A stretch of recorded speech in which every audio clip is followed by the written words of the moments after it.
All right, from PorcioTopVelocity.net, got Bob Wheatley here, who just spent the off-season here, pretty long off-season. Like, I was trying to think last night, how many months you've been here? Been here since November. That's, when did you come? Do you remember? November 3rd. So full November, December, January, February, March. It's 5 months. So that's a pretty long time. And, you know, the program, typically an off-season, I like to see 6 months. So it's right there. I think it's a good amount of time to make a lot of progress. So progress has been really good for Bob. I think he's very happy with where he is. You know, a little bit about Bob. He was a pitcher with USC last year. You were Friday starter, right? It was Friday as a junior 2 years ago, and Saturday last year. Okay, Saturday last year. And got drafted in the 26th round by the Blue Jays, and came here. You know, he actually came through camp before his spring season at USC. Didn't have a lot of time to implement the offseason, obviously, and then wanted to follow up because you know, he's a guy who, obviously, a good pitcher to get drafted, played at a good school, showed that he could compete with good competition, but still he was sitting at low to mid 80s, and obviously, he knows his success in pro ball is going to be the harder he throws, probably the farther he goes. So he came here with the need of gaining ball speed. So, you know, we came in, you know, I put 83 to 91 because his first pin that we threw was 83, and this is indoors, and typically everyone's slower here, indoors, soft mounds, all that. But I will say, typically during the summer, my average fastball speed was probably 83, 84. And the hardest fastball I threw was 87 in a game in competition. Okay. So not far from what he threw. And that first pin was like 2 months after drill training. So probably already a bit of an increase. But then he just, the other day, on a hard mound, threw 91. Second outdoor pin. So he's really, really excited with his potential this year. So kind of like recap coming into this, what you were looking for and what you were hoping we could get done in the 5 months here. I'd say more than anything, I was just looking for answers. I always felt like I saw that I was big, I knew that I was strong, but it wasn't really translating into velocity. And when I went to pro ball, that was the first time where it really smacked me in the face. Like, what I have, the tools in my toolbox, just aren't good enough. Players are better, they're faster, stronger, and the competition caught up to me and surpassed me. So coming in here, like I said, I was looking for answers. Why am I throwing 83, 84 when I'm bigger than I was in high school? I'm squatting more than I was in high school, and yet I'm throwing as hard, if not slower. So I was looking for answers, and I was also looking for a plan. Like, once you give me the answers, how do I implement it and how do I get better? And that's what I got. Yeah, because Bob had, you know, 2 months into this, and he got to train with David Arkman, which is a good pairing because, you know, he was competitive, and David, you know, 7-8 year major league pitcher, gave him a lot of understanding of experience in the pros, and it was a good pairing. But, you know, Bob here has the highest med throws, chest up throws, he hit 42. Separation throws, med balls, he hit 48, which is crazy.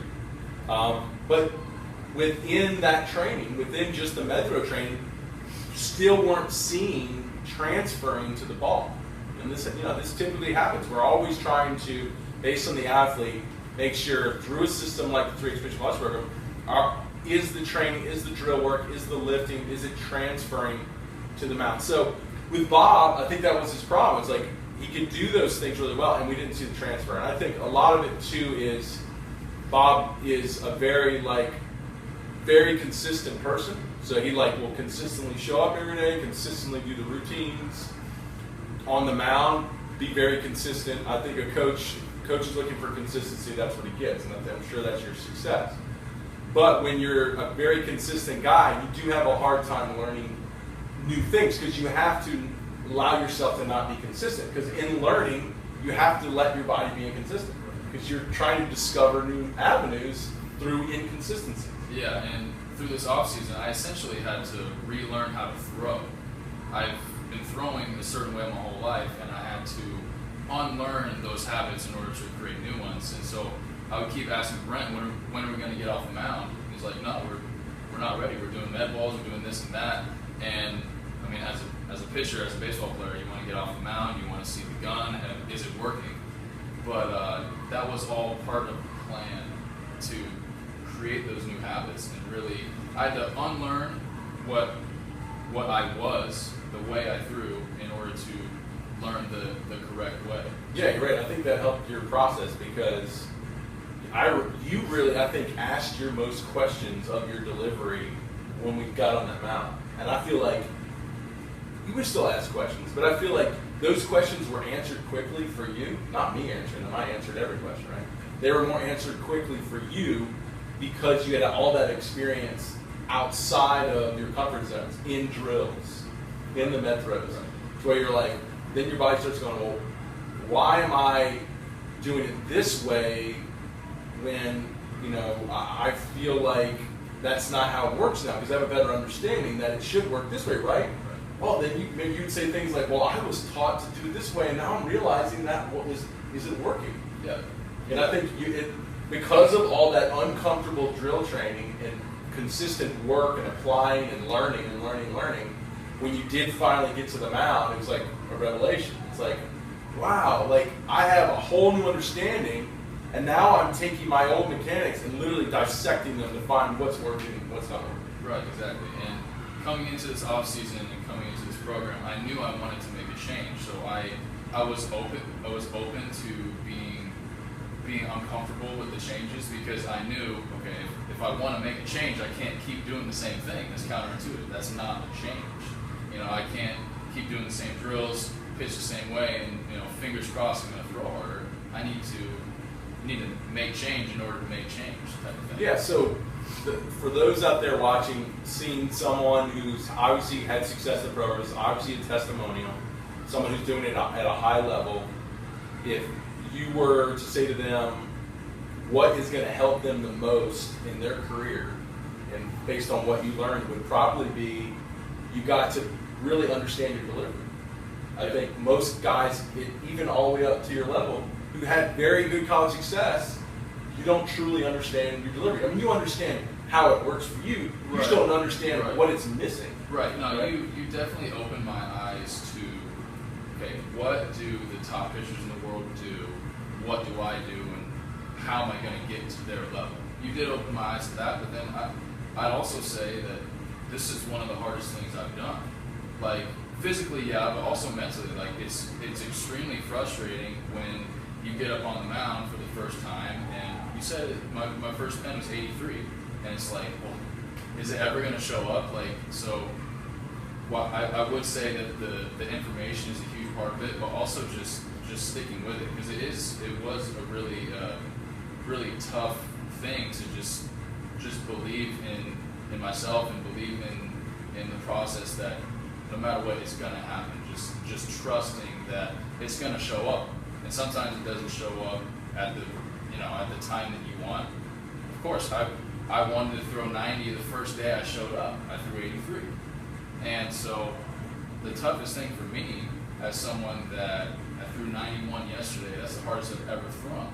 So until you break that threshold, it's tough for you to it's tough for you to say, okay, it is possible. I can do it. So I feel like that was a huge part for me.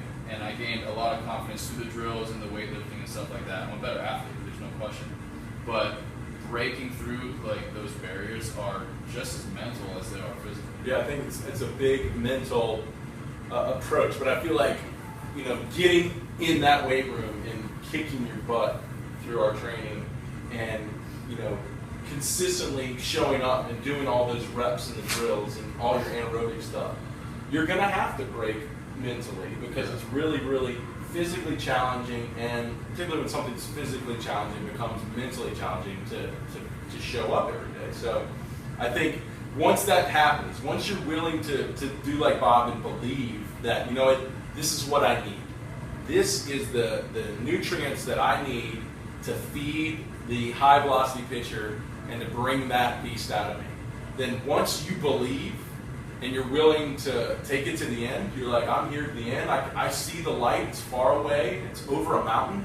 But I see the light. I believe I'll get there. I think that is the biggest prerequisite coming into this, because you will. You're going to have that first pin. Your velocity's not going to be there, and you're going to want to quit.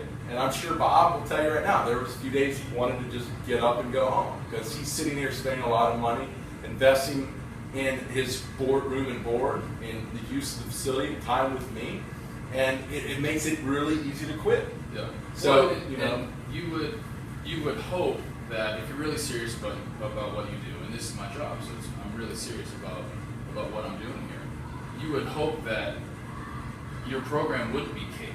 That it's not just, you gotta go out of your comfort zone in order to create change. And like his med ball drills, your med ball drills are some of the most humbling things I've ever done. Like even with David, so guy's played in the major leagues. He's a great athlete, and he's doing it just as well as any 12-year-old. Right. Obviously he made strides, and now he's killing it. But you have to get comfortable with being uncomfortable, essentially, or else you're just gonna stay the same person that you are. I think that's the harsh reality. Right. I think what I'm learning from guys like you and David is that the guys that are able, they've either thrown in the 90s, or you can see like Bob, they physically have the ability to do it. They just haven't put it together. You watch them do these med throws, and they will start off like a 12-year-old. They'll look horrible. I mean, David's first throws were laughable. But then they excel. David had a 47 separation throw. His 48. 47 was the record, and then 48 became the record. The point is the guys that had the ability, even though they started off as bad as everyone else, they excelled farther than anyone else. And I think that's the true, the proof is in the pudding, that the drills teach you, what you're not doing well. These drills are just forced to do that. That's why I love these drills. And those who really, I believe, have the big league mentality are the ones that break through it and have the success. And really, at the end of it, physical tools mean a lot. But it's like, when you think of you and David, I really think of this big league mentality. It's like, you are fighters. You guys didn't want to quit.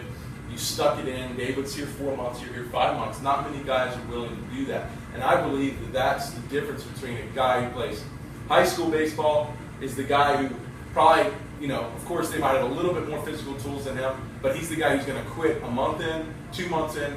But the pro guys, those guys are going to be here until they get the job done. And I think mentality, as much as we'll sit here and we'll talk biomechanics, which you can watch his biomechanics video we did on this.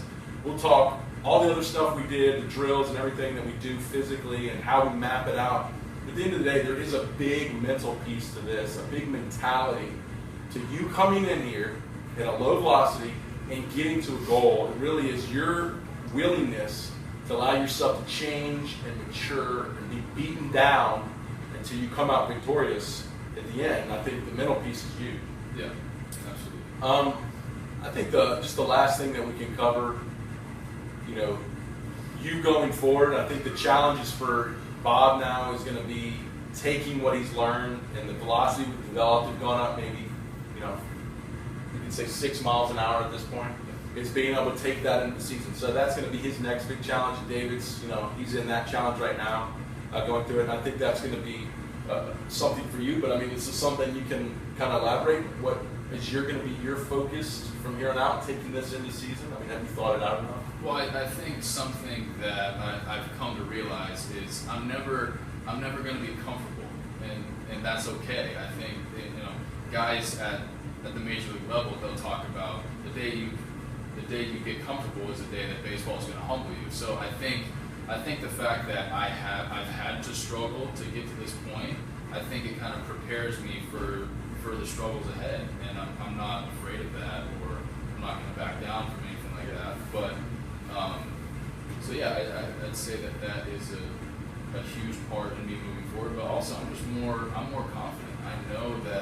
I know I'm a better athlete now than when I left rookie ball in August. I know that my mechanics are better. I know that my ball speed is better. You can see the numbers. Like it's just fast, and it gives me a lot of confidence that the hard work that I put in over these 5 months has paid off, and I'm going to continue to work, and it's going to continue to pay off. And I think that's one thing I would stress to you. It's like with David too. It was once the season starts, keep the process going. Yeah, the loads go down, Right. but you still do the drills. All your drills. Our preseason and in-season programs reflect that, but all your drills are just as important as you go through the year, just so you don't unravel. Right. Or you maintain as your body tends to break down more. So those drills, you have to continue to apply those drills. Well, because when you're in competition, when you're in a stressful environment, whether it's baseball or anything else, you're going to revert back to your instincts, and so that's what you're saying. If I get in a game and I'm in a stressful situation, I mean, whether there's runners on or it's just okay, I'm finally pitching against a hitter. You're saying I need to continue along that path of this is the new me. This is what I'm going to be from here on out, and just constantly monitor. Yeah, get as far away from this guy. So this is Blue Jays guy in the 3X pitch biometric video, and that's that 90. He hit 91 a couple times a day, but that's the 90 pitch. Right. Yeah, get as far from this guy as you can. It's always a process. Like, I mean, even if someone has the most consistent mechanics and work ethic and everything, it's just human nature. You're going to have at least you know what you're capable of. Right. I think that's really what the confidence is. Right, exactly. Brent's given me, it's funny, with David, he had a template to shoot for. We had video from him in 2009. He was feeling great, he was throwing great. I think he was low to mid 90s then. Okay. So David had something to shoot for. With me, I've never been low to mid 90s. So there wasn't a 2009 Bob Wheatley, let's get back to that. We're just shooting for something that we've never seen before. Yeah, so right, and we looked at David in a 4-month period didn't reach the gains that he made as far as in the whole program. Mainly because it was more obvious of what we had to do. Bob, it wasn't, so we really did need to push everything up to get an understanding of where we could go, and I think that's what's happening. But to be honest and give you more comments, I mean, I'm really excited because I think on the top end, you have the ability to be somewhere in the mid-90s. Now, I think it's hard for you to do that in season. I still think you're going to pick up some more, obviously. But I think in this process and what we're doing, we know it's working, and I think you have that ability to go there. So I think that's what's exciting. You're 23. Your next offseason, you have the same template to go into and keep making the same gains that we're making, and I see it continuing to go up. Yeah, and it does give me confidence that you say that, but also next offseason, again, I've said this to Brent, there's a new draft every year, so the Blue Jays are going to bring in a new host of players, so I need to show them that I've made these strides and essentially earn another offseason. But when I do that, I feel like I'm just going to hit the ground running, because there was a big learning curve coming in here, because this is an unconventional approach. So I feel that gives me confidence that next offseason I'll be able to hit the ground running and make the same improvements that I made, if not more. So let's go over the improvements. So we've seen, you correct me if I'm wrong, so basically we measure everything out. We measure anthropometrics, all your mobility, all your performance movements, and then your biomechanics. You can watch the biomechanic improvements on his video, but we just walked through it. Basically, we've seen obvious improvement in hip internal rotation, which he had a big deficit in, and almost to a pretty normal range. We've seen hip flexion kept getting better. We've seen dorsiflexion get a little better. We've seen shoulder external rotation improve. We've seen trunk rotation significantly improve. That was another big deficit for him. Performance-wise, we saw total body strength go up. We saw power go way up. We saw speeds get better. Vertical jump, obviously showing the power going up significantly. I mean, you went From 26 to 30. To 30. And then we saw biomechanically, obviously everything laid out biomechanically. We saw more energy going down the mountain, lowering his center of gravity better. We saw more internal rotation in the back leg through his leg drives. You saw more counter rotation, which was really huge for him. which created more external rotation on that throwing arm, and then more trunk tilts going forward, a little better front leg extension. I mean, typically, we hit every scientific correlation, and we just try to exploit it as much as we could. So we took every component that we know links to ball speed, and we tried to get more and more and more, and it really showed it work. Yeah, and just touching on the mobility piece, you putting me through that screen really helped to show my inefficiencies. You know, coming in here, I would have told you that I was a flexible guy. Look, I can touch my toes. You know, I took yoga in college. I'm flexible, but no. As a pitcher, you need the internal rotation of the hip. You need the trunk rotation. You need your arm to lay back in external rotation. And those things you no. Yeah. I didn't have any of those. It's funny when Brent measured me. Obviously, we do both sides. He's like, you'd probably throw harder as a righty. I had better internal rotation of my right hip. My trunk rotated more to the right side, and my right arm laid back more. So that's just kind of how God made me. I don't know, but knowing that I have those inefficiencies, and yet I still pitched in college. I still got drafted. I still have my foot in the door in professional baseball. Now, if I just start working towards correcting those inefficiencies, like there's no telling how. Right. You know? Yeah. I mean, he still has room to improve. I think that's one thing he's coming out of this, which is awesome. It's like, you know, I can go so much farther because I have all these areas I can still make gains in, which is really, really exciting. It's kind of a backwards way of thinking, but when I came in here, truth be told, like I was hoping that I was as bad as possible on everything, because for me to be drafted and pitch professionally, I was hoping I was terrible mobility-wise, strength-wise, everything, and still able to do that. So that once I improve each and everything, that's just going to give me even more confidence. And I mean, I'm not where I want to be mobility-wise. I'm night and day better than I was when I showed up, but it's just moving down that road. Yeah, so awesome. So 83 in our first pin to 91 in the last pin here. So something exciting for him. Be fun to watch him this season.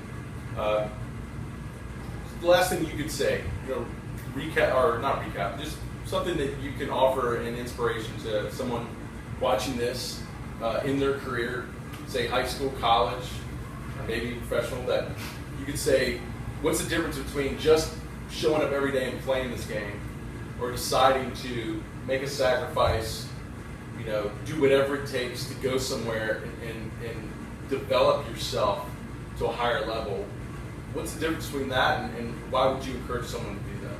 Yeah, I mean, I learned a lot from David when he was here. For him, as a 32-year-old with, and we've talked about this, is 7.5 years of big league service time. I feel like if that was me, awesome. Like that's an unbelievable career. I would kill to have that. And plus, he's married. He has 2 kids, and yet he moves to New Orleans for 4 months. Like that devotion really. I mean, it was a great. It was inspiring. It was a great example to me. Like, okay, is this really what it takes if I want to have what David has?